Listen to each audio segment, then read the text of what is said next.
Good evening, everyone. Thank you guys for attending. My name is Jared James. I'm the athletic director here at St. Mary Catholic Central. We are going to get started with a brief prayer, so I'm going to introduce our president, Tom Wilson, who's going to lead us in prayer. Thank you, Jared. Good morning, everyone. Thank you for coming out to join us today for this wonderful event. We love doing this each year and welcoming new members into our Athletic Hall of Fame and celebrating the rich tradition and history of athletics here at St. Mary Catholic Central, St. Mary Academy, and Rural Catholic Central. As we begin this morning, I ask that you please join me in prayer. In the name of the Father, and the Son, and the Holy Spirit, amen. Creator God, we thank you for the blessings of this day. We thank you for the opportunity to gather together as friends and family, schoolmates, teammates, and colleagues here at St. Mary Catholic Central. We thank you for the blessings of these wonderful inductees this year, their outstanding talents and abilities, but most importantly for the character and virtue that they demonstrate as leaders in our athletic heritage. They serve as examples to our current students, as well as draw great memories back for those of us that watched them when they competed for the Falcons and Castros. So we truly thank you for them and all of their gifts. We ask you to be a blessing upon us and upon them in this day. We pray all these things through Christ's Lord, through Christ our Lord. Amen. In the name of the Father, and the Son, and the Holy Spirit. Amen. Well, once again, I just want to say congratulations to all of our inductees. I want to say a special word of thanks to Kathy Miller, who helped us with today's event. Thank you, Kathy, for all of your service to SMCC.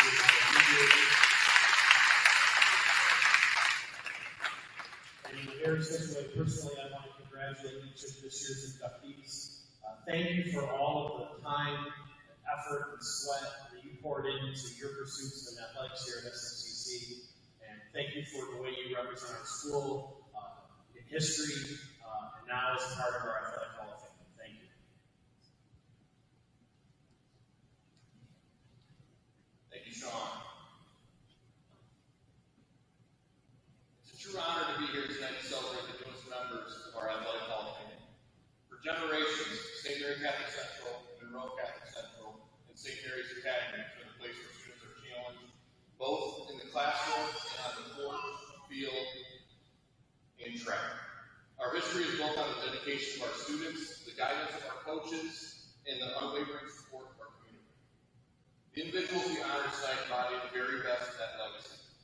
They not only achieved greatness in their respective sports, they did so with integrity, discipline, and a deep sense of team. Their accomplishments are etched in record books, but their impact extends far beyond the scoreboard. They have inspired teammates, set a standard for future generations of athletes, and demonstrated the kind of character we hope to instill in every student who walks through these doors. So let us recognize these outstanding athletes not for their wins and for their championships, but for the great grace they display along the way. The Athletic Hall of Fame at St. Mary Catholic Central was started in 2006 to honor those who made outstanding contributions as athletes, coaches, teams, administrators, or supporters of our Falcon and Castro teams. The people we honor today join a distinguished group of current members.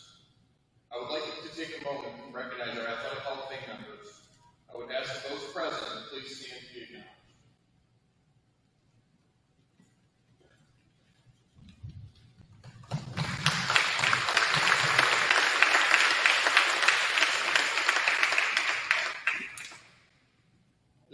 inductees will now be introduced. We ask the inductees to come forward at the conclusion of their introduction to accept their award. We invite them to share any comments at that time. It is St. Mary's Catholic Central School's privilege and honor to present the 2025 introduction class to the Athletic Hall of Fame. Our first inductee is Bryce Whitney. Bryce is a 2015 graduate of SMCC and is being honored for his athletic accomplishments in football, basketball, and baseball. SMCC coach and Bryce's father, Randy Windham, will introduce Bryce for his induction into the Hall of Fame.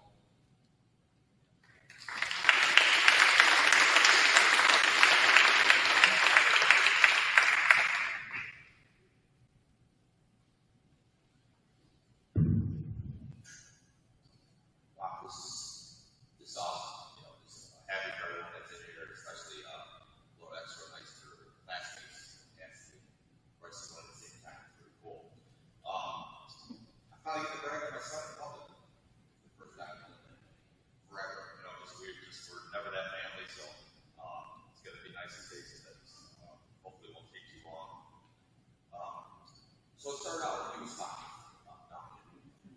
It's funny, you get asked our question, especially as the head coach, who's the best athlete, or was he the best athlete? And, and Coach Lauer's always talking, we really don't get into that. We've got so many really good players here, each in their own special way, they were really good. I feel safe to say that he's probably the most decorated player here. He put in the, and we talk about things, we talk about wins and losses and things like that. So, you go to football, you win a state championship, 33-6 career. Basketball, go to the state semifinals, career record 65-12, 7 losses to Milan. I'd like to coach for that, can't be Milan. Baseball, it was like 90-30. So again, all that mattered ever to him is winning. Everything else kind of came secondary things. And we play good teams, as you guys know. Accolades happen. So without the teams, without stuff going on, it's never going to happen for him individually, which again, we really didn't care about that stuff. But since he is being honored, we do have to talk about that a little bit. It's real uncomfortable for both of us, I think, to talk about ourselves or talk about him. Football, again, just fantastic year, especially senior year. Just the team was just fantastic. They all came together. He was quarterback, first team on 3 press for quarterback also. Basketball, Class C player of the year. He was on the Green team, which meant top 10 players of the whole team, which is pretty impressive. And then baseball, Class C player of the year, baseball first team all state on the Dream team. Also, you got selected to be the All-Star game in American Park, which was the MVP of that game. Also, so he gave us more memories. You can't really find a kid talking to me, but somebody that played at the Breslin, at Fort Field, and at America all in their career. I don't know if you can find another guy that was able to do that.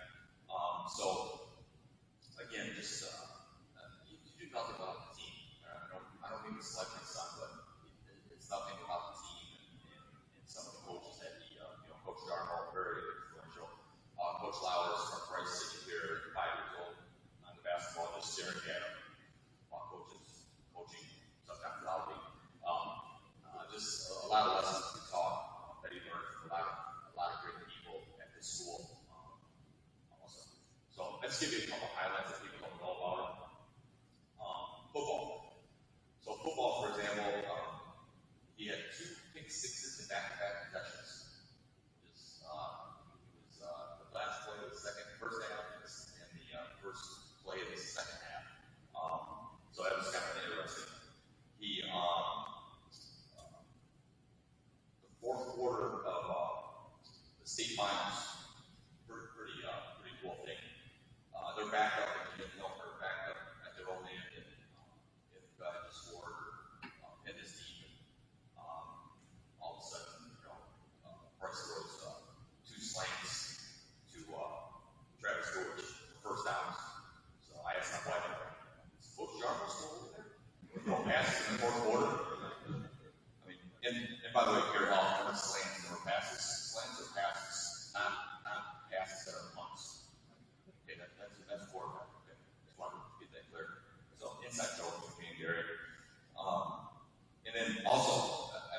without saying, talk about a guy, he had 2 career tackles.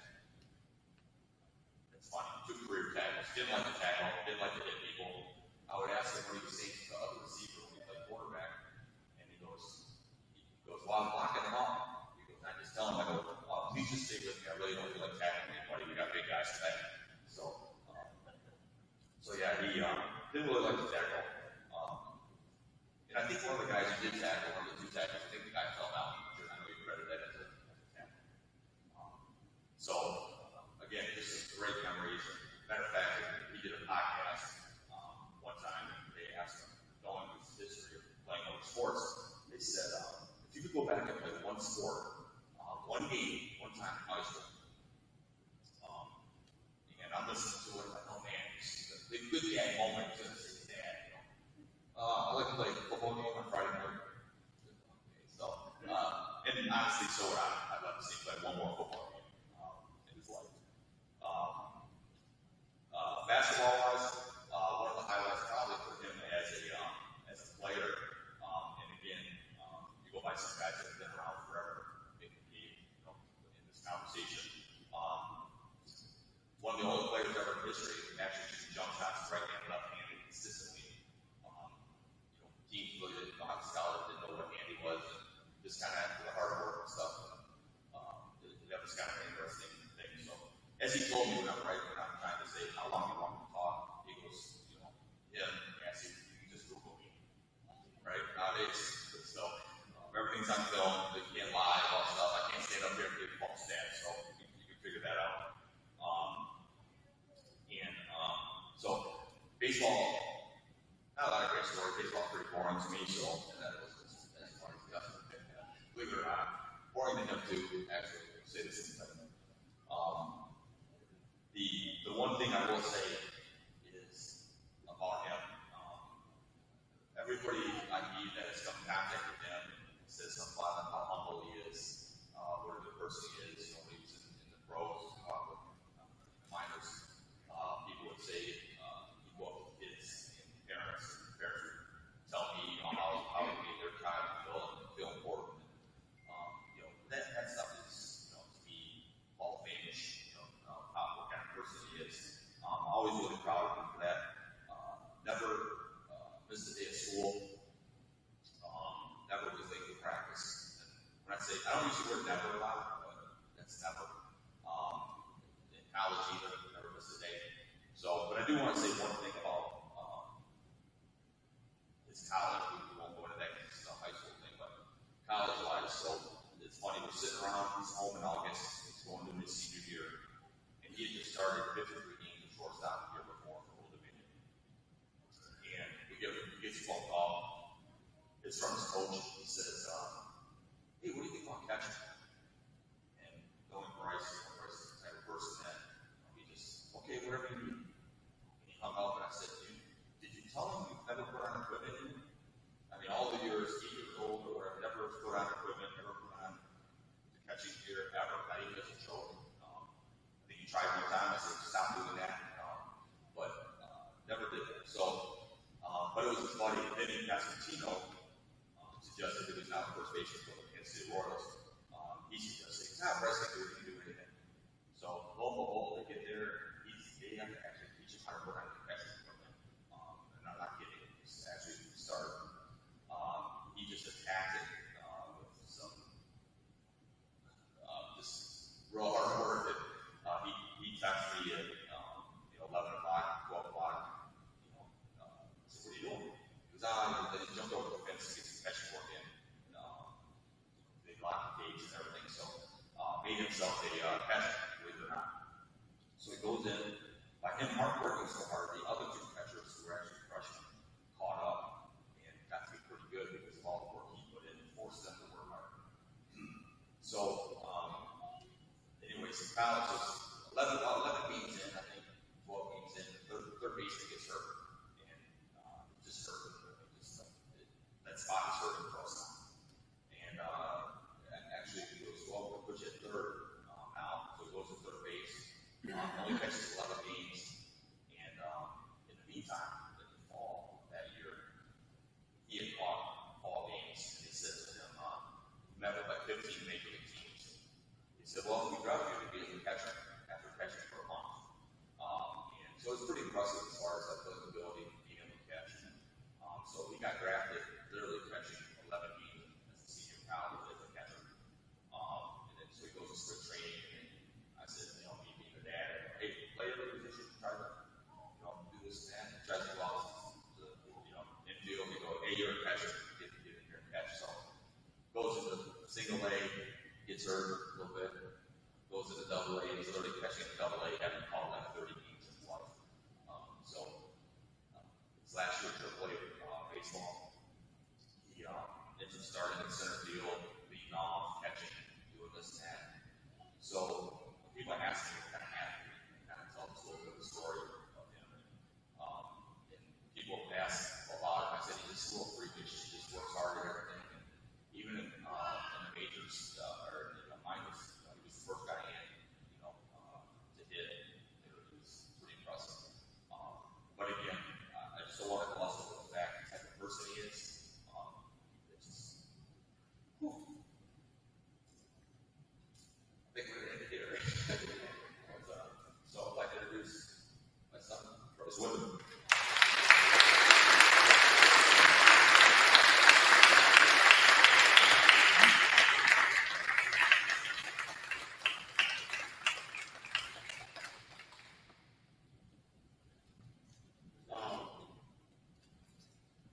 I really don't like speeches.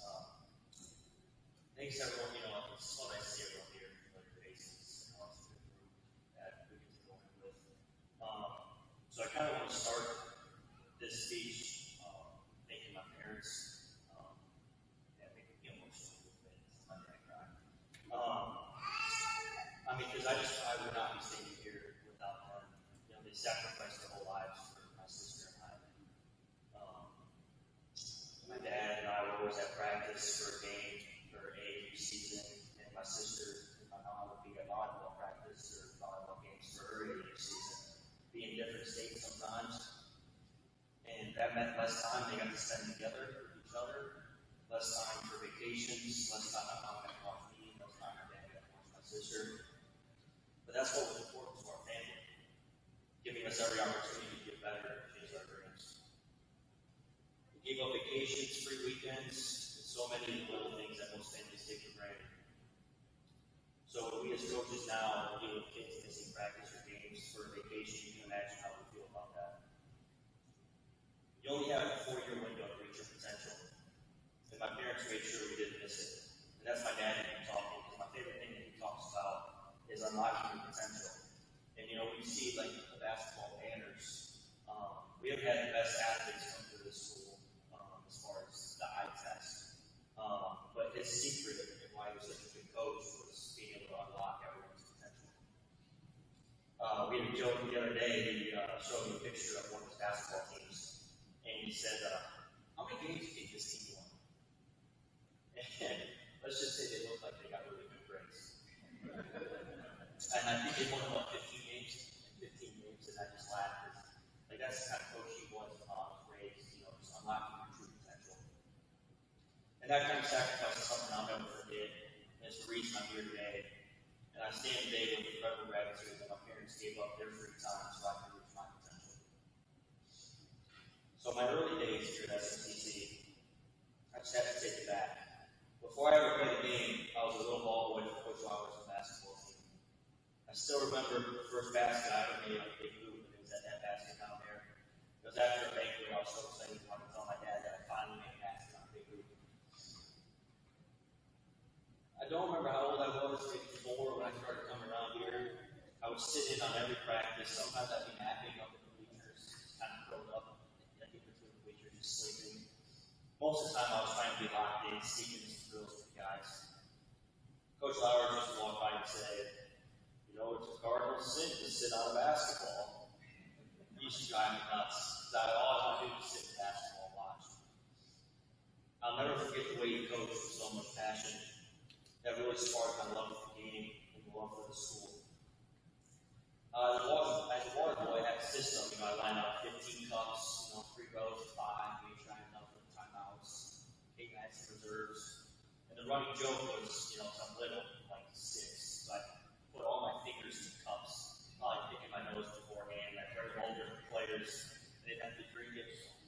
only got yelled at one time by Coach Flowers for not getting water fast enough. It was the fourth quarter, timeout. I'll never forget that. Halftime, I got to put on a little show. People tell me I go out there and just drink 3 after 3. I don't really remember that well anymore, doing so many just things in sports. The memories just kind of blur. I think I signed some autograph for some cheerleaders before I was 10. I don't know if that's true. I say it is. Going to basketball practice with my dad is my favorite thing. I love being in the gym. I love being around the players. They were always so good to me. The best time of year was Thanksgiving, basketball team lock-in. We would show up at the school Thursday night after eating Thanksgiving dinner with our families and prepare for a full weekend of sleeping in the school. The players were probably pretty sick of me by the end of it, because what happened is you wake up for practice at 7, and then you practice, 2 hours, hour break, 2 hours, hour break, so you practice all day. Well, I would sleep all morning, and then I would be up all night in the gym shooting around while they were trying to sleep. Dodgeball games would break out in the middle of the night, and it was before we had safety lights, so it was really pitch black in here. And I'd be hiding in the corner down the trash can, just scared for my life. Dodgeball was playing basketballs. We played flag football in the gym on those overnights, which led to me catching an elbow and getting a bloody nose. I had no business being out there. We eventually had to shut those overnights down because whatever we would do is everyone would snacks. And everyone would share the snacks. And you get 15 guys practicing all day and sharing the same bag of chips. Someone's bound to get sick. I truly could not wait to wear that SCC across my chest and run on the court as an SCC basketball player. I used to dream about being able to play at the school. And that is why this whole thing to me is not about accolades or championships, but that little version of me who sat on basketball getting yelled at by Coach Flowers and just wanting to be like the big kids. So diving into a little bit of high school stuff, football, I only ever wanted to play quarterback. I didn't care for tackling, getting my uniform dirty. The joke was that Mrs. Darnell didn't even have to wash my uniform. I just wanted to throw the ball. If you know Coach Darnell, throwing the ball was not his thing. I did earn his trust. The receivers and I would practice early, throw slants, throw curls, throw posts. And Coach going through all the routes. That built the trust between my receivers and I, Coach Darnell and us. And I remember being on TV and Coach Darnell telling our class players that you guys will win the state championship. My first varsity start came my sophomore year after the senior quarterback was injured. It was right before the first game of the season. We were getting ready to play Monroe High School on JV. And we were all so excited. A lot of smack talk around town. And we just hated them. We hated them so much. And I get the call to go to practice early because they needed me to play quarterback. And I knew the team we were playing wasn't very good. And I was like, part of me was like, oh, anyone can play quarterback and probably still win this game. I'm like, I'll stay on JV and play against Monroe. But I started that year at varsity all the way until I threw a pick 6 at Roseville with, I think, 2 minutes left. And we had lose the game. So you want to talk about growing up, the team full of seniors who I really cared about and wanted to win. And I threw a pick 6, feeling like I lost the game to the team. It was a very long bus ride home, so that kind of helped me mature a little bit in that space. Junior year, I was ready to play quarterback and try to lead us to fourth field. We moved up a division, so we knew it would be tough. That year came on an end with, we played Roy Clarenceville, a regional championship game. We just scored a touchdown to go up by 6. We missed the field goal. Bad feeling. Now there was about 2 minutes left. Time to move us down. Probably a minute left. Clarence fires the ball on their own 15-yard line, 4th down and 20. And they run an 85-yard fucking ladder to end our season. Senior year, Coach Darnell told us we would win a state championship 3 years prior. We were all bought in. And I remember being in 8th grade in the stands with my teammates at the time. And we were watching SCC play the state championship game. And I remember we were crying, we were lost. We were like, this has never happened to us. We're going to win. So that led to preseason at Soft Valley. We had an overnight stay for summer week or something like that. And probably against the laws of coaching, we watched Ithaca film pretty much every single night. And the only time we were going to play Ithaca was in the state championship game. So Coach Darnell kind of set that tone first play of the year from scrimmage was a 50-yard touchdown pass. First time in school history that the first play from scrimmage for the year was a touchdown pass. That's how we knew Coach Rummel trusted us. I love the trust he put into us, as there were many third downs we needed a big play, and he trusted the ball in my hands to find someone open and make that play.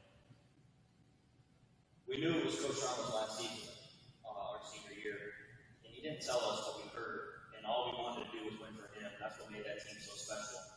We didn't care who had the ball, who was scoring touchdowns, it just didn't matter to us. All we wanted to do was win. And the pinnacle was Mrs. Carmel giving me a big hug, giving a big thank you after we won. She was just in tears. She was a mess. That was like the pinnacle of that year for us and what that meant. Moving basketball, my time to shine. I played all year long for basketball season. Night before the state championship football game, I'm outside shooting hoops. That's just where I found my peace and my happiness. As a freshman, I was pretty sad and disappointed I wasn't on varsity. Thought I should have been. Talked to the varsity coach about that. I wasn't very big and strong, so I thought we just got to use anyway. So I was about 5'7", 135 pounds. But that JV basketball season was probably the most fun I had playing basketball with just all my best friends, and none of the stats count. So we're just trying to have fun and play. I was pulled up for the playoffs to varsity, starting districts. The best story is we're in regionals, and our point guard just kept turning the ball over. I was sitting on the bench, so I'm like, I know I can do better. So my dad calls me, first. Oh my gosh, going in. Going in. Hey, can you get me a glass of water? It's all my friends sit behind the bench. They got a big laugh about that, and that's like the running joke. He liked that. And we were losing too, playing crack a joke in that kind of situation. I'll save the sophomore year for when our 13th team gets inducted. Move on to senior year. I finally got to play against people my own age. My whole life I was always playing above. Senior year, I'm like, wow, I finally get to play against kids my own age. Summer going into that year was hard. I was a left-handed shooter, but I am right-handed. So my dad and I spent many hours in this gym trying to teach me to shoot right-handed. Led to a lot of kick balls off the wall and us yelling at each other. Those are fun times. And that led to me shooting 2-pointers right-handed, 3-pointers left-handed, depending on which way I would dribble, depending on which hand I would shoot with. It's kind of crazy to say it out loud because I would end up breaking the school record for points in season and points in the game while switching which hand I would shoot with. Season ended in quarterfinals, one game away from the wrestling. I remember all of my teammates having tears in their eyes, and I always thought about how upset I would be when my senior year basketball ended. I was so calm. I was just filled with peace and my love for the game and the school where I started when I was 3 or 4. Getting to spend every basketball season with my best friend in the whole world, my dad. It wasn't a sad moment for me. It was a moment of gratitude because I just enjoyed getting to go to basketball with my dad and play the game that I love, the game that we love. Baseball, like my dad said, not really much to say in the sense of we leave baseball games and then go right to AAU basketball practice right afterwards. So baseball was kind of a basketball season. But I got to play with the same teammates I had from the age 8 or 9 all the way through, which that's what made it so much fun for me. I was fortunate enough to start on varsity as a freshman. Baseball was always a blast because those guys were just, again, my best friends. My favorite memories of baseball were making it to the quarterfinals my senior year, being able to play at American Park for the Michigan All-Star game, and winning MVP. Baseball was funny, again, because I would leave every game to drive an hour to go to basketball practice. If you want to talk about sacrifice, I can imagine how tired my dad must have been working all day, and then going to a baseball game, and then going to basketball practice, having a coach. I was good at baseball, but it wasn't my dream to play baseball. I committed to Toledo to play basketball my senior year, and then after I graduated high school, Old Dominion came to watch me play baseball in districts, and offered me, flew me down, and then that's when I kind of decided to give baseball a shot. And when I talk about potential, I was pretty much maxed out. Couldn't really jump very high. Was the fastest, was the quickest. So I was like, baseball I could probably do a little bit So, like as you can see, this Hall of Fame to me isn't about any accolades or championships or anything like that. It's about that little kid who lives and breathes SMCC sports. The kid who just wanted to go to basketball practice with his favorite guy at his favorite school. Some of even the big kids. Thank you, everybody.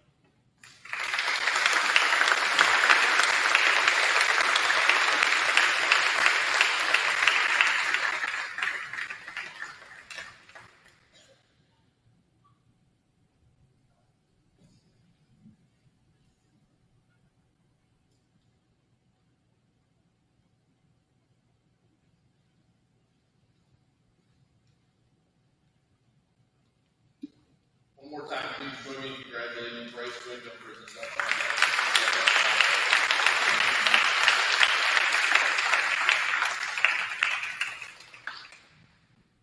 Our next inductee is the 2013 boys basketball team.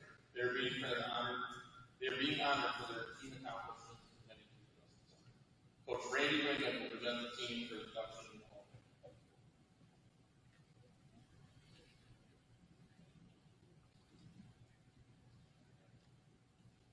Things so crying so fun. Bear with me. So most of you see me up here in this tie and everything, so it's not what I usually wear. But I had to throw it back to 2013 when I did security on Coach Dollar's tradition of wearing a tie and everything. And COVID hit, and college coaches were not wearing ties, so I said, hey, how about we change that? So, but I wanted to wear this in honor of our 2013 team, even though a couple people wanted me to wear jumpsuits. I will be wearing a jumpsuit too, I don't know what I tell you. So, anyways, the 2013 team, it was a unusual situation to go to the present. Again, basketball around here usually doesn't lead to those things a lot of times. But that team, Coach Towers will probably agree with me, Coach Anderson, that team is personified what SMCC was about. You know, we had a good score, we had a good point guard, we had a good defensive. We had guys play their roles, the bench. I mean, I got pictures that still show teams of how enthused the bench was, the guys that didn't play. And it was just a great year for everything we got. And of course, as coaches know, that starts with parents. Great parental support, nobody complaining who wasn't playing, who was it. You know, it just could have been a better year for everything. And then to win games and do that, it's pretty special. Who knows? You know, I told Coach Jeff not to take it personal, but who knows if we have 8 divisions of football, maybe we would win.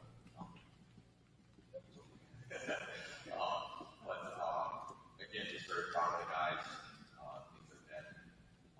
You know, we're talking about basketball being in semifinals. Hopefully, God wasn't sitting there. He's at 8. We talking about state championships. So, very happy for the success of basketball. And, you know, of course, as I always said, I was blessed to coach here. Obviously, Bryce is taking over next year. I still coach college program. I feel I'm just kind of renting out, making sure nothing screws up with it. I've always felt that way. I always, hopefully, our team plays to the standard that he set. Always with the first concern of mine, making sure I was doing things the right way, and that team did things the right way. So, guys, if you come up and just say a couple words, Kevin Woodson, Bryce Wyndham, just thank you, please.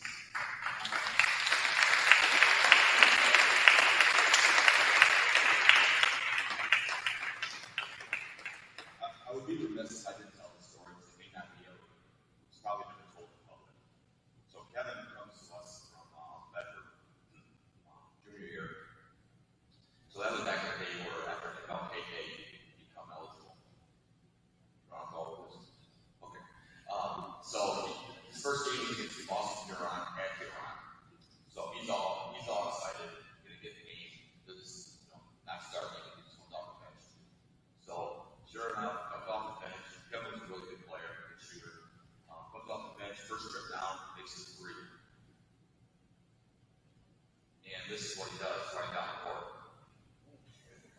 Well, like, he goes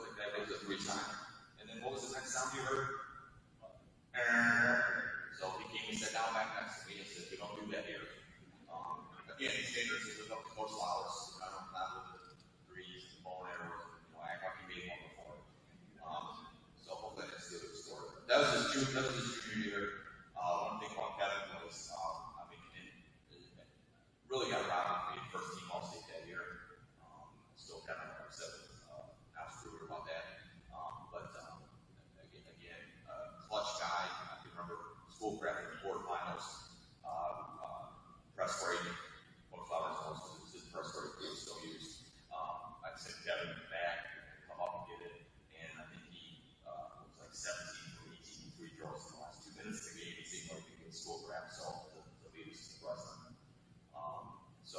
Anyways, I would think you guys say a couple things. Thanks, Coach. So, bear with me here. I moved into a house currently and got a 24-hour notice that I'd be saying something. So I got some talking points here. We'll get into some of the discipline stuff too. I got notes for it. But on a personal note, my first memory of SEC basketball was actually not the sophomore at Bedford. I went to a game, their district game against Whiteford. One of my good buddies played for Whiteford at the time. And my dad and I went to kind of support him, watch basketball that night. I think I had a really good wrist at the time, so I wasn't playing. And I just remember kind of watching the game and watching Coach Wyndham's offense and defense, some of the guys interact. And I was really impressed, and I really enjoyed kind of watching them. They did the game, like Coach said, the right way. And that really appeals to me. And then it was kind of by happenstance, some personal things came up, and I decided to transfer schools. And SEC was kind of right at the top of the list. And then from there, like you said, I came my junior year. We had a decent team, by standards here, set by Coach Flowers and Coach Wyndham. 15 and 8 usually school's really great season, but for us, we were kind of disappointed coming out of that.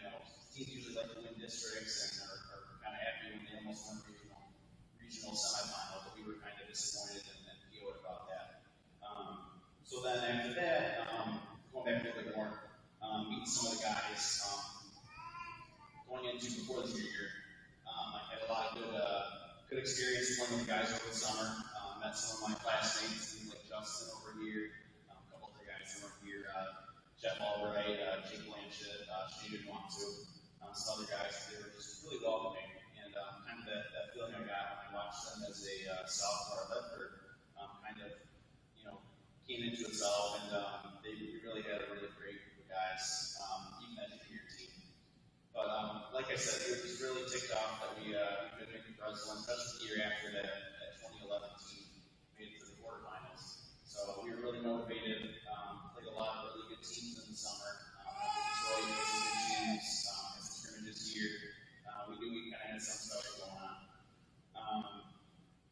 But one of the things that I really enjoyed the most about playing here, it wasn't even the games, it was being in this gym, practicing, whatever, 5-6 days a week, coming here, I think it's 7 o'clock.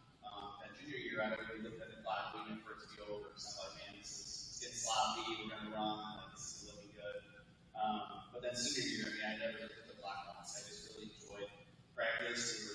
Everyone was really playing intense, really competitive. Our bench was probably our best opponent that year, besides maybe the Highland and Flint Beecher. But to give an example, Jake Blanchett was not here. He would always take the role of guarding me in practice, and he would really go at it and keep each other's, kind of bragging each other about how many points we had the whole time. And while we're going at it, he's sitting there just really trying to take me off, just grabbing my jersey, pulling it out, shoving, talking crap. And one day, eventually, we were down in dead end, and I think he might have stripped the ball from me, or he kind of was playing a little bit dirty. Coach didn't see it, I don't think, and he's like, all right, white ball, go down that way. I think I had the ball, and I just threw it at him. And I think I got beat a little bit for that. But to go off of that, we had a great coaching staff too. I mean, Coach Wyndham, Coach Wetzel, Coach Schultz, Coach Dean, Coach Perkins. Those guys really demanded excellence. To the point where I remember we played a game in Summerfield here, district finals. I think at halftime we might have been up 9, 10, 12, something like that. I don't know if you remember this, Coach. But we went to the locker room, and we were feeling pretty good. We were up by double figures. But I go and sit on the bench. I think Coach might have already been saying something to me going in there. I I sit on the bench in the locker room, kind of sitting with my head down, so he said something to me. And he comes in, and I can't remember exactly what he said, but he actually gets down to my level and is looking up at me like this, just kind of screaming at me still. So I'm like, all right, we gotta get this stuff together. And I ended up winning that game by 25 or something like that. I don't remember that one. But all that stuff, man, it all starts in practice. We had really great practices. Coach really made an excellence from us, and I think, last time in this gym, I can remember just coming back from Flint Beecher, and I think on the bus we were all down. Obviously, we just lost our state semifinal game. We really were thinking we might have won it all that year, but unfortunately, 3 of our losses that year came to Mr. Basketball, and then Milan, we actually won the state championship the next year, so I think that's a pretty good year, all things considered. But I do remember on the bus ride coming home, we were sitting down, all kind of heads down. Coach Winnan kind of stands up, I think it was Coach Winnan, and he just says, "Hey guys, we're gonna, come in here. I want you guys just to go all sit at half court, kind of talk to each other, and just spend a little more time together." That was a really close knit team. I mean, Bryce and some of the guys that he kind of grew up in baseball with, class ahead of him, he was really close with all those guys, and Travis was on our team, and then us 5 seniors were pretty close. This is a really special moment. I think that's something that I personally will never forget. Just kind of sitting here and chatting. Seniors kind of went around and we're telling all the underclassmen, like, hey, this is, what we expect from you going forward. Like, you got to keep this tradition going, win it all next year. And I think they would have if they did run into the, future state champions in districts. But overall, I mean, it's definitely one of the highlights of my life on a personal level. My grandpa was a really big supporter, and I think that was probably one of his favorite times. It's like just watching us and play basketball. He just passed away last year, so I really wish he could have been here, obviously. But it's definitely a time that I think I can speak to everybody here. It's something that we're probably never going to forget. And like you said about volleyball, of course, it's not like winning a state championship, but being the first team I think in our own county history to ever make the semifinals, it's a pretty cool experience. So yeah, I really appreciate the honor. I think I speak for everybody when we're super honored by this. All the guys I talked to really wish they could have been here, but there were weddings involved and all this other stuff. But thank you very much, and yeah, we're really honored.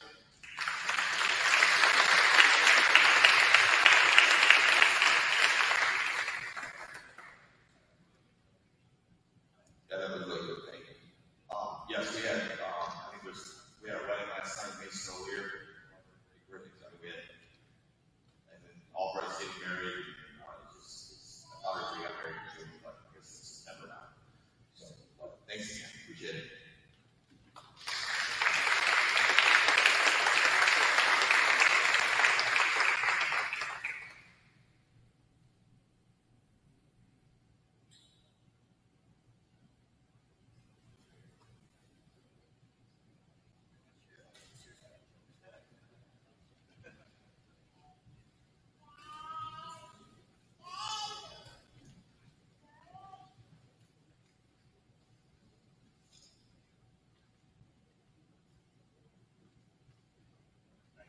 Our next inductee is Jeff Groda.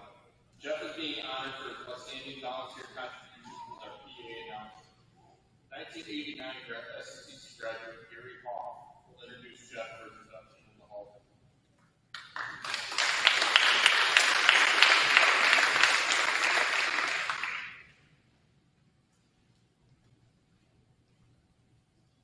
The king of Frenchtown, the voice of Monroe. More importantly, my friend, a good friend, Duncan Radio partner. Football Friday nights. I wouldn't do it with anybody else. Today, we honor Matthew's voice with the soundtrack of SFCC athletics. For as long as most of us can remember, I see Jordan shaking his head. That's the truth. But I have to say, when Jeff first asked me to do this, I was a little apprehensive. My thought was, what can I possibly say about Jeff that he hasn't already said about himself? But only I can say that. And is it true, Sean, that Jeff asked you for his own personal dressing room? butterscotch? Did he ask for the butterscotch candies? Yeah, that's what we normally ask for. But Jeff Roy, son of Clyde and Betty, brother of Russ and Pam, got his start in 1976. He was just 14 years old. Jefferson Athletic Director Dale Kruka handed him the football mic. So 14 years old, let's think about that. 14 years old in front of hundreds of football players, those in the stands in Jefferson. Doesn't seem like a great idea, but Jeff nailed it. Dale Kruka knew you had the stuff. Turns out nothing went wrong. Jeff nailed it. From here, he was hooked. Football, basketball, even the Huron Wrestling Invitational that year at 14 years old. At one point, Jeff announced that for every single school in the Huron region. That says something. Jeff graduated all places from Jefferson High School in 1980. Sean and Jared, I'm fighting this one. I'm fighting it. I mean, how many bylaws did we break? Letting a mayor into the SMCP, all the bylaws. I would have to imagine. Is it a 50-year waiting period to get in? Is that what it is? Coach Wyndham's not going to like that. I'll keep going, Jeff. He left Jefferson in 1988, but thanks to Thomas Foz, he had already crossed enemy lines in 1982 and joined SMCC as the voice of the Falcons in Kestrels. And from that moment forward, he never looked back. I remember being at those games, late 70s, early 80s. My dad would take me, I was a young boy. He would take me mainly to see Jack Jarmo run over everybody. But one thing I do remember is the voice of the guy up above in the PA box. That Mr. Golden Pipes, Jeff Brody. Not only would you get the game highlights, what was happening in the game, but you would also know the water temperature at Toledo Beach Marina, just in case you wanted to take a dip after the football game. Jeff, I've conducted many interviews, countless hours of research. I've yet to come across one person that found that information useful. But at 22 years old, we were ahead of your time, way ahead of your time. Jeff's voice didn't stop here. He worked for the Toledo Small Hockey Team, University of Michigan Athletics, the women's gymnastics team, and the men's baseball team. He does Victory Day still today, and of course, Nash Icon Radio, and now MorrioCountyRadio.com. Basically, there's a microphone within 50 miles. Jeff has tested it and properly fixed it with duct tape. Right, Jeff? All right. He stacked up honors like Falcons and Kestrels stacked up league and state titles. A bunch of them in this room. A lifetime Huron League Achievement Award, the MASB Platinum School Board Award, the National School Board Award of Distinction, the George R. Spaz Superfan Award, and the list goes on. I'll stop there. If Jeff were to bring all these plaques and awards, we need an equipment manager. Now, Jeff will tell you he knows much to his older brother Russ, who passed away sadly just a few years ago. Russ was a proud Bear, but he loved watching Coach Lowers' teams play and Coach John Jagulis. He loved coming in this gym and watching the Falcons play. Jeff's love of SMCC athletics exists because of Russ. And Jeff has always said Russ is the best big brother anyone can ever have. This February, Jeff will celebrate 50 years, 5 decades of service behind the mic. In that time, he's announced my games, and many of yours out there, thousands of hours, many last-minute calls from athletic directors, and Jeff is always there. He has been a fixture at SMCC for as long as anyone can remember, and we thank him today. So now it's my honor to present to you the lovable underdog, the energetic, expressive everyman, the affable Costello to my Abbott, the newest member of the SMCC Athletic Hall of Fame, Mr. Jeff Burrow.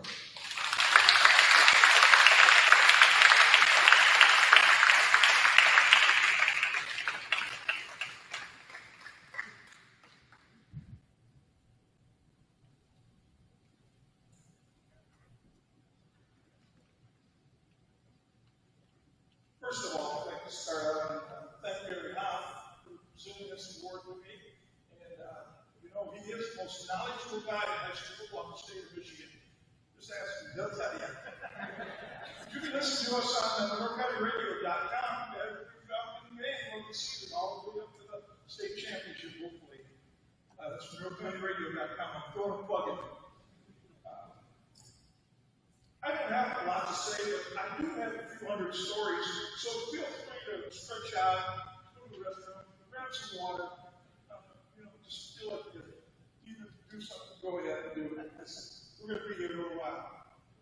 No, I'm just kidding. No, I don't have a lot to say. Gary's pretty much said it all. I would like to thank, though, St. Mary Catholic Central High School, the Alumni Hall, the Sports Hall of Fame Committee, and the entire administration allowing me to be part of MCC, SMA, SNCC for over 44 years. I am honored and humbled that you have chosen me for this award. Thank you. It seemed like only yesterday when I began announcing, it was not an easy task for two rival schools. There were many times that folks did not want me on both sides, but they wanted me to make a decision of which side I chose. However, like anything else, I worked hard and people acknowledged my good intentions. Back then, it was difficult finding a PA announcer, getting yourself on TV, and TV only lacked a focus on the individual who coordinated the lineups. But more so, it was faintly heard.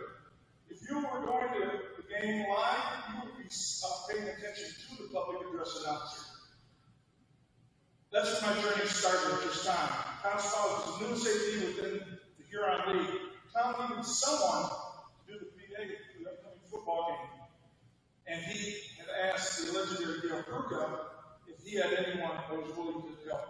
Dale decided to reach out and ask me if I would be interested in doing the game. I agreed. I made a visit the week prior to the game, and that is how I met Tom Spaulding.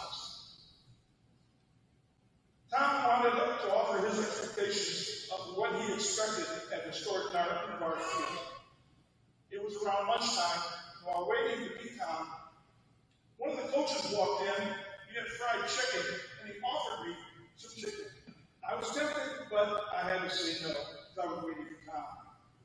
About 5 minutes later, a teacher walked in, and that's when the teacher lounge was across the hall from the high school principal. So anyways, the office. So 5 minutes later, the other teacher walks in and walks back and forth. Looks like he's upset. And he asked me to come to the office, and I said, I'm waiting for him. But he says, as he walks back forward, he says, someone ate my lunch. And I said, was it chicken? He said, yeah, how did you know? And I go, well, I just kind of figured it was. He went on his way, but that was how I met Tom Spaulding. That's how I waited in the office to meet him that day. In the 70s, my late brother, Russ, would bring me to the games. I was about 11 or 12 years old. We'd sit right on the top, which is right underneath the logo for St. Mary Catholic Central. And we'd sit there, and I'd watch Ray Lowers and John DeLuca's coach. Ray was the varsity coach, and John Coach was the JV coach.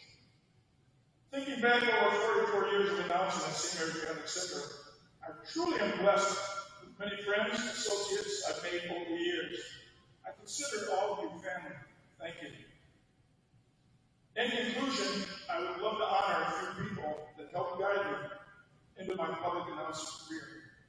To Melanie McKinley, my English teacher. Teachers do make a difference. Who was a great influence. She went to the administration at Jefferson and recommended me to be a Perka. By doing this, I was able to begin announcing basketball wrestling in 1976. When turning the mic over for me to Huron League Wrestling Meet in 1977, this changed my life. I have truly found something I enjoy, and I am both thankful and appreciative in the belief that she had in me. To those I have not mentioned yet, thank you to Brian Kuzmo, Ray Lowers, Joe Sanderson, Jeff Meade, Kathy Cohen-Purchase, Randy Sale, and Greg Sweet. It's been a pleasure working with each and every one of you. And, oh, by the way, I say one to last. Thank you for filling in a numerous number of CYO nights when I couldn't make it, and you lived to talk about it, John Sturberg. I would also like to thank my nieces, Annette and April, and their husbands, my brother-in-law, Don, and Nancy. And if you ever get invited to Nancy's house for dinner, go, because she makes the best roast beef and mashed potatoes I've ever eaten. Then, my dad, mom, of course, my sister Pam, and most of all, my brother and best friend Russ. Russ, I did everything together. He was one that introduced me to all the sporting events that shaped my future. The day does not go by that there is not a memory in sports that Russ and I did not share. I'm lucky to say that I had a wonderful childhood alongside my brother. And that is why I honor and share this award with him today. Without him, who knows where I would be today. I want to leave you with one thing that people have asked me for 50 years. And Gary kind of touched on that. The water temperature today at Toledo Beach Marina is 70 degrees. Thank you.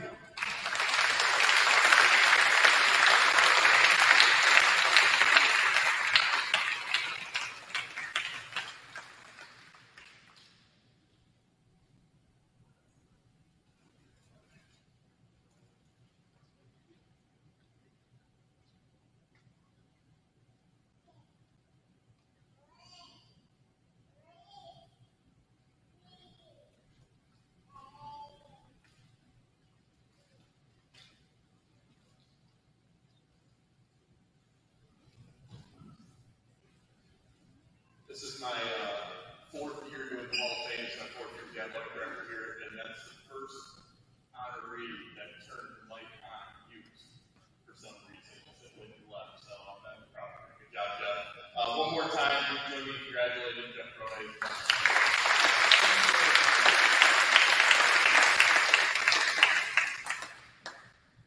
Our next inductee is Corey Gildersleeve. Corey is being honored for his athletic achievements in football and basketball. Corey's brother, Nick Gildersleeve, will introduce Corey for his induction.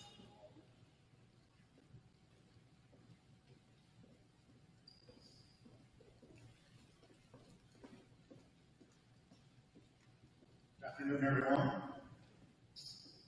I want to first extend my congratulations to all the inductees. It truly is something to be proud of, for sure.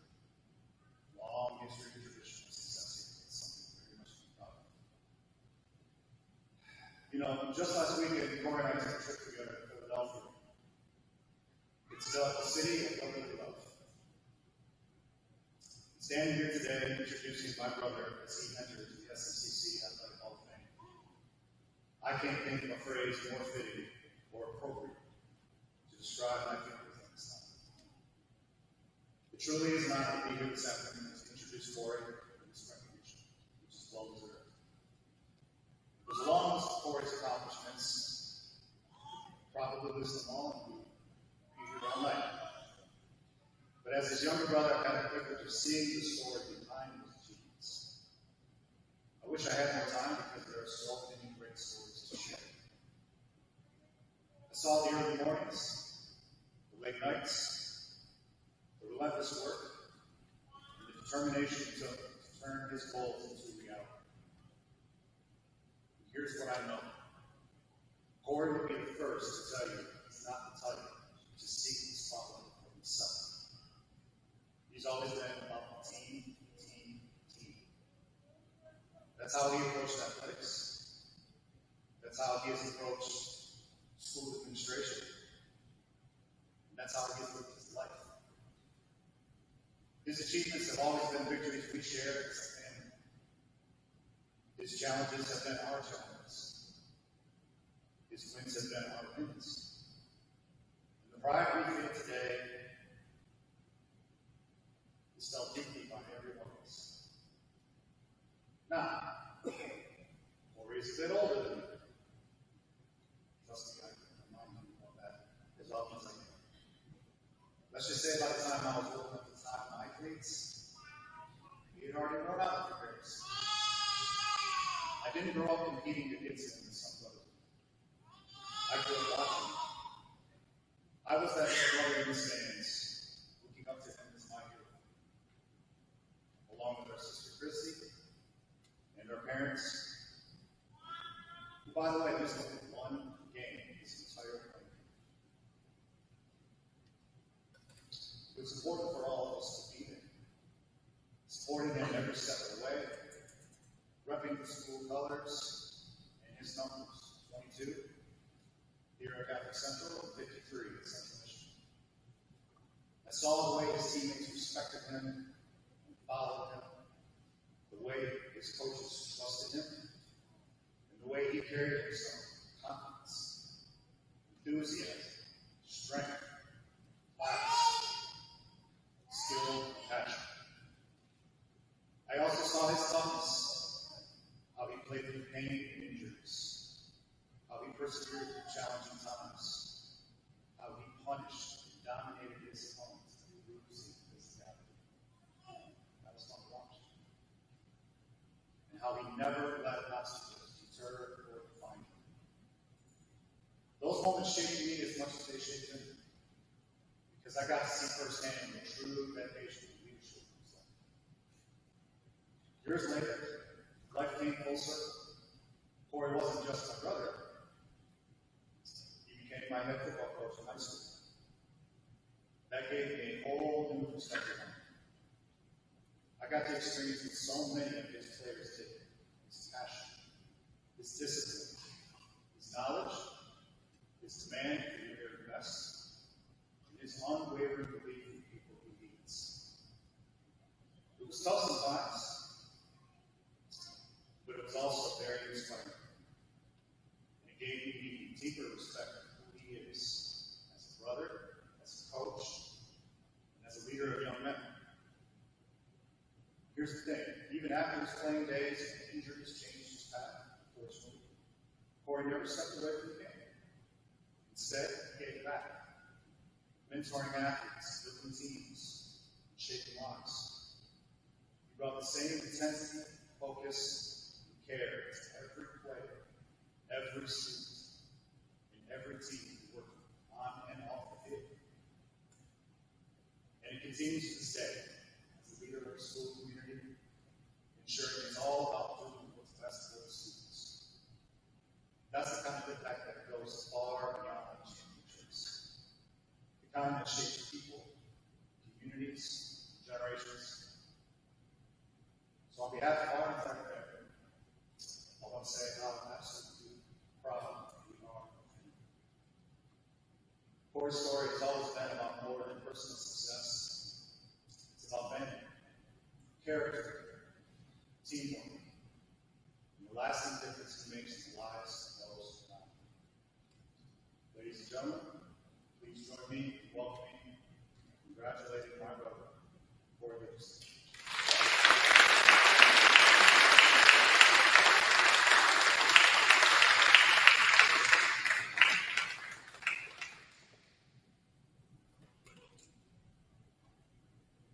Wow. Took me out, man. Thank you, brother. Coaching you, being with you, those were the best years of coaching that I had. Truly, some of the best times for me, for sure. So many great memories and moments filled with such pride. Standing up here today, I can say that you were probably the best athlete in our family.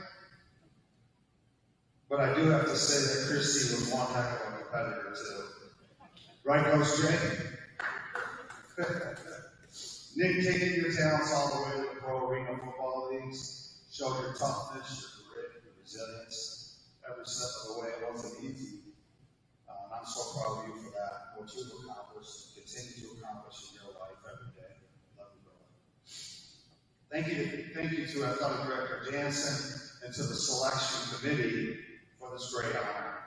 I'm truly humbled to be inducted into the SMCC Hall of Fame. As a grade schooler, I remember going to Friday night football games under the lights at the bar, the jungle as we called it, and then running across the parking lots in the winter from St. Mary's grade school basketball practice to the SMCC gym here to watch high school hoops.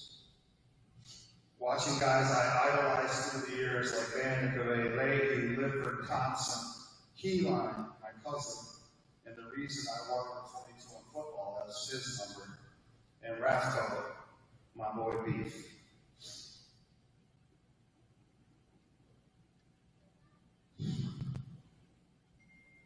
To then be one of those guys that all future Falcons look up to when I became a varsity student athlete here.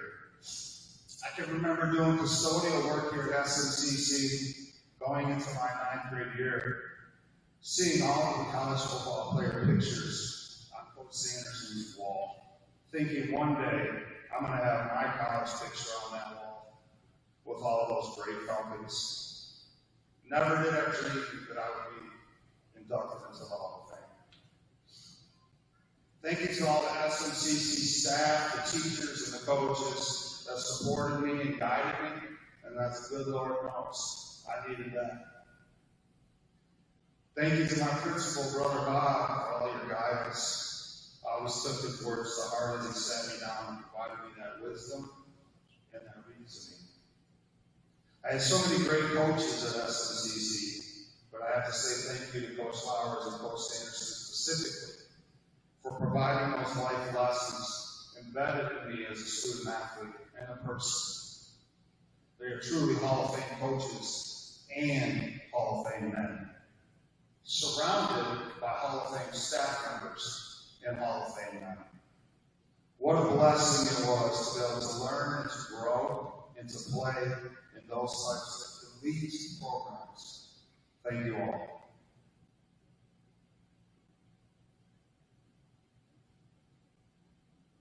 During my 28 years as a public educator, teacher, coach, and administrator, to this day, I still discuss with my students those life lessons learned from all of these amazing leaders. How they not only taught me and coached me, but how they impressed upon me to make good choices, to keep on track, so that I could go be great after high school.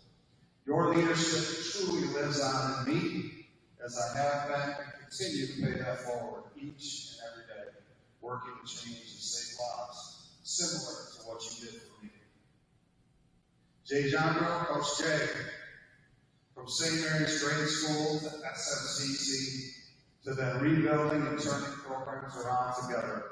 I've always respected you and forever grateful of your mentorship and ultimately our relationship that we have built through the years. I appreciate you, Coach.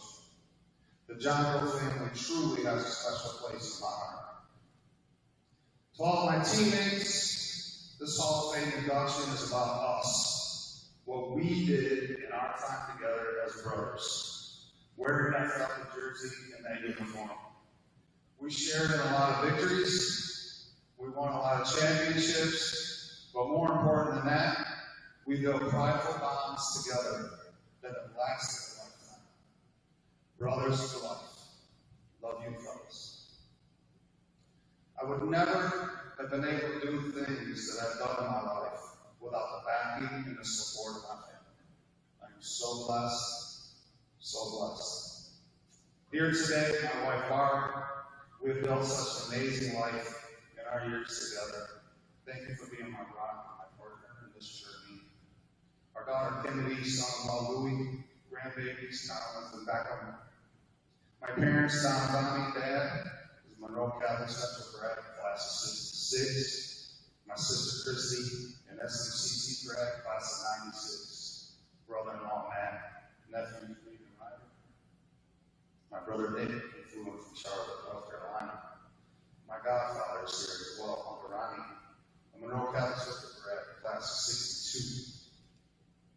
Out of town, but here in spirit with us as a family, our son Kevin, daughter-in-law Faith, grandbabies Brock and Jet, our son CJ, who was in season coaching football, at Temple University right now. Go Owls. Our youngest son, Ty, and all of our family graduates, aunts and cousins from the former St. Mary's Academy, uncles and cousins from the former Monroe Catholic Central, plus many, many more SMCC cousins that graduated. Our roots run deep here. This is such a special place to us. Thank you all, family, for sharing this with me. I love you all so much. I came from a blue-collar household, not necessarily an athletic household, but a tight-knit, loving family with Catholic values and of being a hard worker, having toughness, raised to never give up, and to keep going no matter what. Thank you, Mom and Dad, for that. For all that you taught me, did for me, and continue to do for me now. Always supporting me, guiding me, and to make every effort to get to every game, and most every game of my coaching career as well. So blessed to have you as my parents. Special shout out to my sister Christy and my brother Nick for being my #1 fans, supporting me as they were always road tripping from first high school games to college games, pridefully cheering me on the loudest, before, during, and after those games. It meant the world to me then, and it still does today. In closing, congratulations to all the Hall of Famers. As we used to sing on the field, in the locker room, and on the bus, SMCC hats off to thee. True, we will always continue to be, now, as Hall of Famers. Once a Falcon, always a Falcon. My heart is full. Thank you again for this great honor.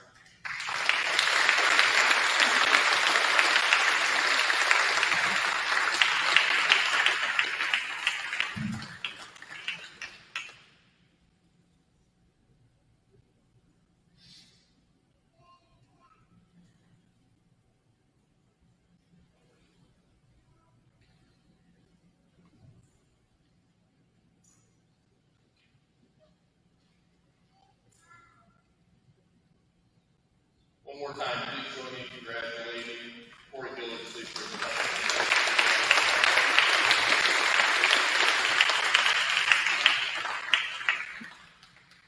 Our next inductee is Cassie Cowan. Cassie is being honored for athletic achievement in volleyball.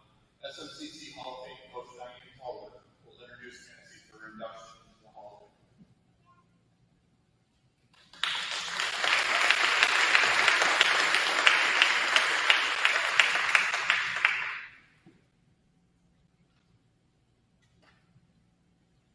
Thank you. I could stand up here and read off every statistic that I found in my packet as I was searching through boxes of paperwork the other day. Cassie came to my house and I had stacks from each year that she played on the floor and said, okay, what should we talk about? And I looked at the stats. As a freshman, she was part of the team that lost in the state semifinals, and she took that very high. So I think that night, maybe the next couple days, she didn't come to school, but she doesn't like to lose.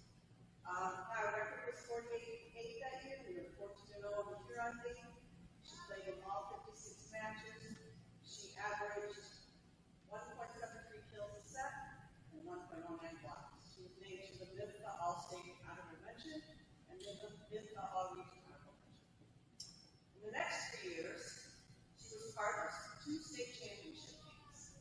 And I think in the 23 years that I've coached here at St. Mary's Academy and SMCC, I have maybe had 4 or 5 players who were part of 2 state championship teams. She was one of them.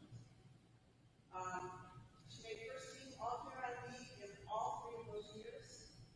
She was the first team VIVTA All-Region. And for those of you who don't know what VIVTA stands for, that's the Michigan Interscholastic Volleyball Coaches Association.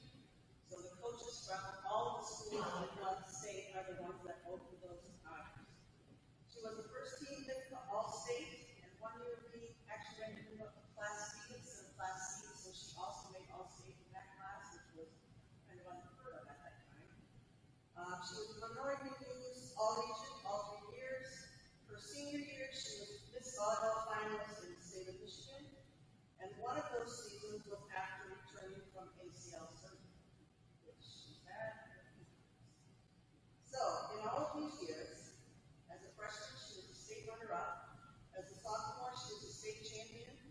As a junior, she was a state board finalist, and as a senior, she was a state champion. And through all of this time, she maintained a high academic GPA, which was very important to our volleyball program, of over 3.56. Early in her career, her dad Chris came into my office and said, Coach Sullivan, do you think Kathy can play Division I volleyball? And I said, absolutely. He said, I know nothing about this. I know nothing about how the recruiting works. I know nothing about the clubs, AAU traveler is. I don't know what to do. And if you look at Chris and his wife Lynn now, they probably could write a book on how to recruit for volleyball. They're all doing their job as they play Division I schools.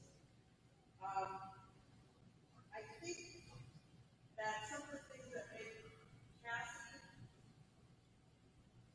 and I want to talk about character and we talk about teams. One of the biggest things that I've always talked to all of my teams about is teamwork. Any coach can teach skill. They read a million books, and they will tell you step by step how to teach a person to block, how to teach a person to swing, how to play defense. They will tell you. But for you to take 12 to 15 hormone-induced high school girls and get them to play together as a team is truly an amazing thing to do. I mean, you have different kinds of personalities, and they have to work together.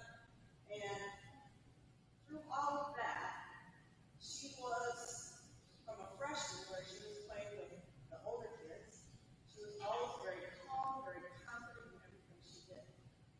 She went on to play 5 years at Eastern Michigan University. As a freshman, she made the all-MAC freshman team. She was redshirted as a sophomore because of the weather.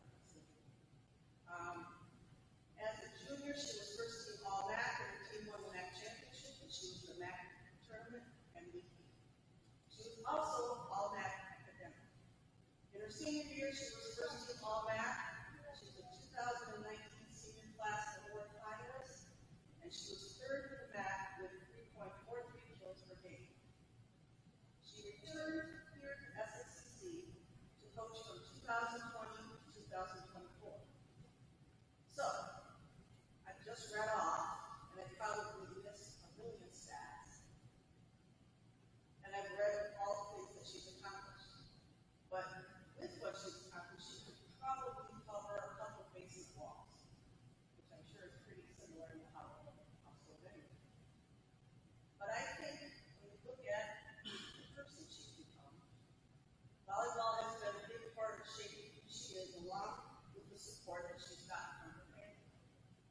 I think the true character of Cassie started when she asked me a question one time in practice. She was in 8th grade, I think, when we won the 2007 state championship, right before she became a freshman. And she asked, after being selected as a captain, how she could better get the team to play together, which is very perceptive for a high school girl. I had a former player who she saw that kind of bossed the team around all the time as a captain. She said, how is it that that person could just say whatever she wanted to say to the players and they didn't get mad at her? And I said, because they knew that she worked 3 times harder than they did. So she wasn't expecting anything of anybody else that she didn't expect of herself. So as soon as I said that, it was like a fire was underneath her, and a new person just stepped up to the next step. Because she worked harder than everybody else, not everybody else on the team, but she worked as hard, if not harder, than everyone. And she worked behind the scenes. And that's what Cassie is and who she is. She has never shied away from working hard to get where she wants to be. And she is now the working school nurse and the newest and deserving member of the Hall of Fame. So let me introduce Cassie.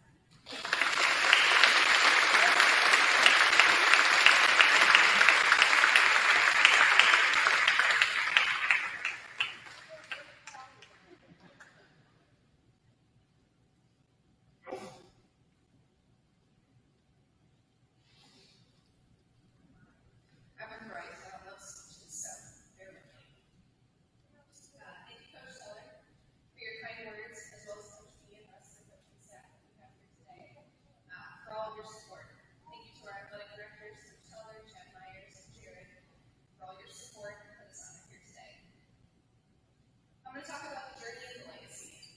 That's what I think this program is. As far back as I can remember, I grew up playing volleyball. I watched Preston Arthurs, our family friends, Stevie Stein, Alex Ocampo, and others you can see on the wall. Established a tradition of excellence here on and off the court. I knew I wanted to be a part of that. It started when I moved varsity as a freshman. I knew I wanted it more than anything, but looking back, I was just really happy to be there. In 2011, we were state runner-up that year. My dad to this day will say that it's one of the greatest volleyball matches he ever watched, and that's what people remember.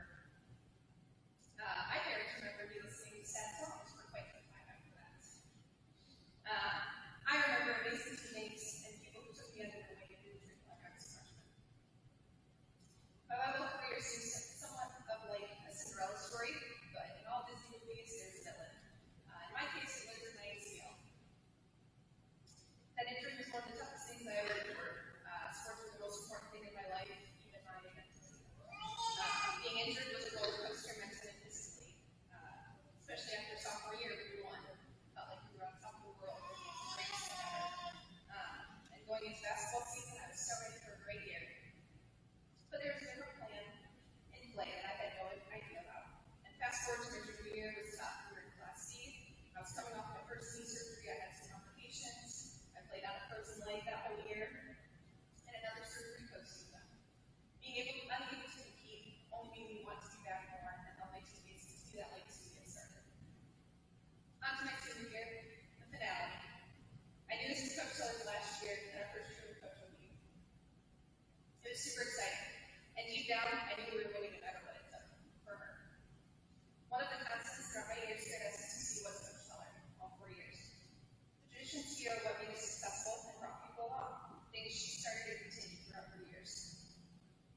Standard never changed, from my freshman year to my senior year, and I absolutely love that. I am forever indebted for the lessons she taught me, the support I was given, and the connection we have made throughout all these years. I will forever be grateful for the memories and friendships I have made with my teammates and coaches throughout the years. My career here had a lasting impact on my life. I continued my academic and athletic career, she said, in Eastern Michigan. I also returned to the program to be on the other side of the ball. I hope in my own small way that I continue those traditions and help inspire the next generation of basketball. I'm so thankful for the game of volleyball. It has taught me so many life lessons through the pressure, the overwhelming joy, the pain, and the competition. Learning to be calm under pressure has turned into a career for me, as I am an ER nurse now. I am also fiercely competitive. I think my teammates and peers can agree. Volleyball has brought me many great people, including my fiance, Brian Willie, who played football at UVU. We share the same passion and competitiveness in sports and life, which will only get us closer, but can definitely make game night pretty interesting. The sport and these teams, especially with coaching, have shown that winning is not everything, even though I should say I really would like to win. And these are lessons to be learned in every victory and loss. Last but not least, thank you to my family and my parents, who always supported me. From driving me to and from practice, when I grew up Village New while you were helping me here at PT, and being my biggest supporters traveling all over watching play. And that's the journey with the legacy of this program, and I'm so blessed to have been a part of it. Thank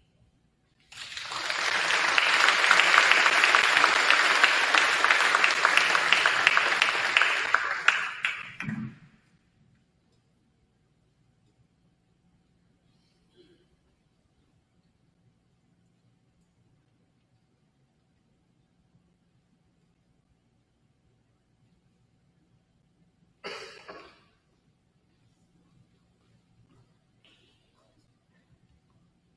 One more time, please join me in congratulating Cassie House.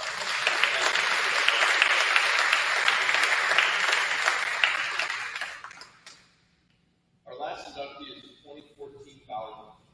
They are being honored for their team accomplishments in winning the state championship. Coach Diane will present the team for induction into the Hall of Fame.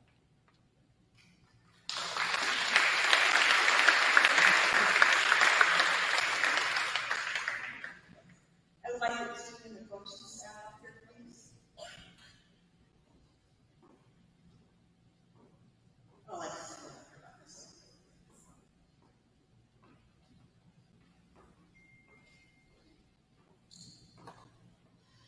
First, I would like to thank the coaching staff, who, all of them but one are here today. That was in place for the 2014 season, Karen O'Brien.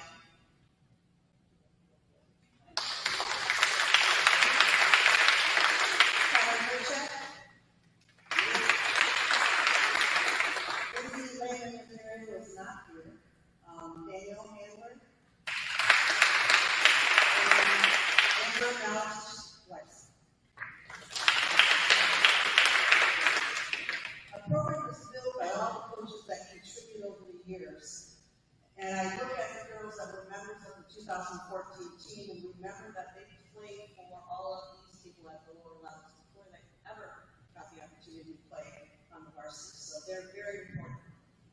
And the parents of this 2014 team were very supportive the entire year. The members of the team were led by co-captains Cassie Howe and Rachel Long. Other members of that varsity team were Skylar Hyatt, Sydney McGinn, Alexandria Perno, Madeline Petranek, Nicole Lindsay, the rest of them aren't here, Reagan Hodgson, Shelby Lewis, Megan Rahobiak, Abigail Thompson, Sarah Nicholson, and our manager was Rose Cameron.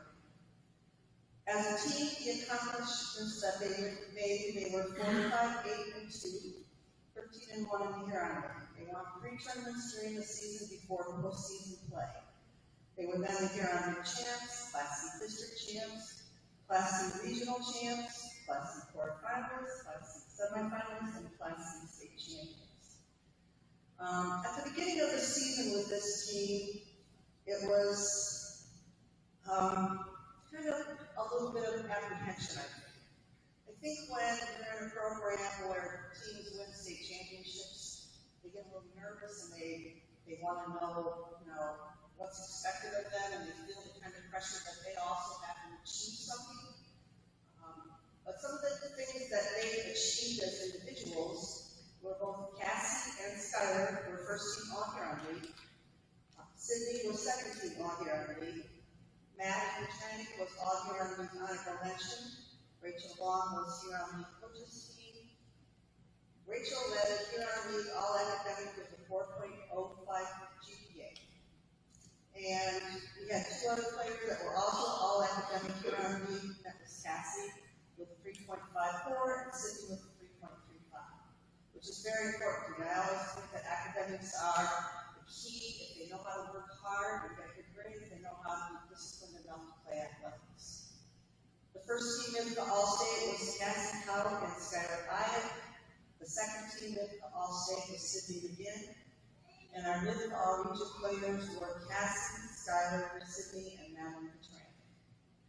Rachel was a mid-cut individual all-academic also. And then our all-region players were Cassie, Skylar, Sydney, and special mention was Madeline Petranek. As I said, when we first started out, I think they were a little unsure of what they were able to accomplish. And all of the volleyball teams would always pick a motto every year, and they would have just the abbreviations on their t-shirts so that people would try to guess throughout the season what their motto was. And the motto that this team picked was deserving of another and soaring as a one. So the season was a little bit up and down. We played well, we didn't play well. It takes a long time to have girls figure out their roles on a team and that every role is important. And I really remember that one of the most important things I said to my girls almost every year, in 10 years, when somebody looks at that banner up on the wall, they're not going to know whether you were a starter, how many kills you had. All they're going to know is that you were part of the state championship team. And so that's what's most important. We knew as coaches that they were capable of doing what they did. And I think there's always something that happens in the season that brings teams together. The thing I think that brought us together, and it's a sad thing, but one of our players' mothers was very sick. As soon as we found that out as a team, it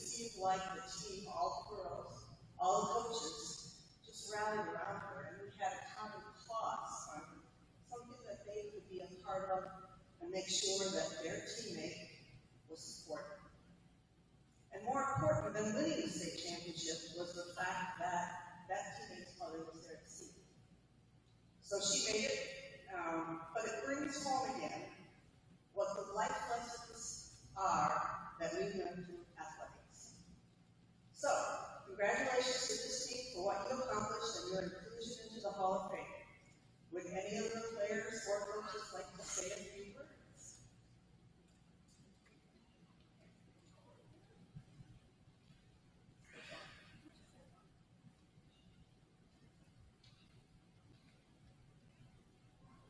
Thank you, Coach Seller, Coach O'Brien, and the rest of the coaching staff. We are the captains of the 2014 team, Rachel Fox and Texas Scout. We would also like to thank our athletic directors, Chad Myers, who was serving as the athletic director during that time, as well as Jared, for all they have done to honor the accomplishments of our team.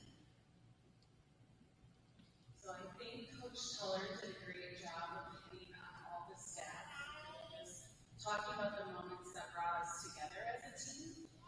We just wanted to say, like, we can't believe it's already been 10 years since that state championship game at Kellogg Arena. We've all transitioned into new stages of our lives, whether that be starting our dream job, traveling, moving to a new state, getting married, having kids, or wherever life may have taken us since high school. But some of the things that we will always share together as a team is those early mornings for a weekend tournament and long weekend tournaments. Sharing a meal or making memories at team nights. Shout out to our parents for cooking all the food for those team nights. Thank you very much. And then wearing pants on game days. If you know, you know. And that moment when the final play of the game leads to an on-the-floor huddle, happy tears, and that indescribable feeling as you take in the win. We just want to say thank you for the honor to be inducted today. Congratulations to the other inductees, and being able to take one more row from Coach Teller was a wonderful experience at the team. Thank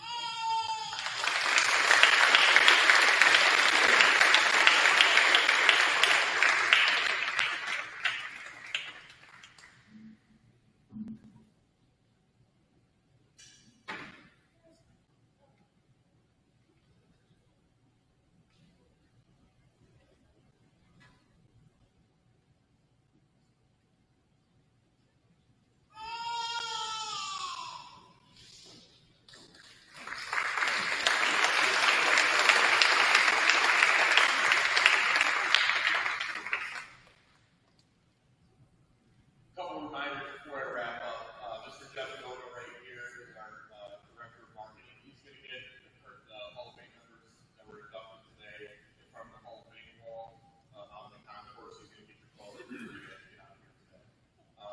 Take a quick look at the Hall of Fame wall. Those photos are coming down on Tuesday as we transition to a touchscreen wall. So that is currently in the process on transition. If you want to take your photo, home with you once you come back and see the touchscreen wall, whatever you'll make that happen for you. We're in the process of getting that done in the next couple of weeks, hopefully. So we'll be the last group of photos with the actual photos. Tonight we've honored a group of exceptional individuals who not only excelled in their sport, but also helped build the foundation of our athletic tradition. Their stories are powerful reminders that greatness isn't measured in wins and championships, but in character, resilience, and the sportsmanship they display. To our inductees, thank you for being part of our history.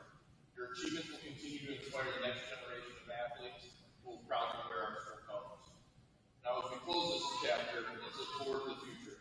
It's all up to the coaches, the teachers, the parents, the fans, and the athletes themselves to continue the legacy of excellence. Let's carry the torch forward and ensure that the spirit of the athletic program remains strong and vibrant as it is tonight. Thank you all for joining us tonight. Please drive home safely. We look forward to seeing you in our future events.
Thank you.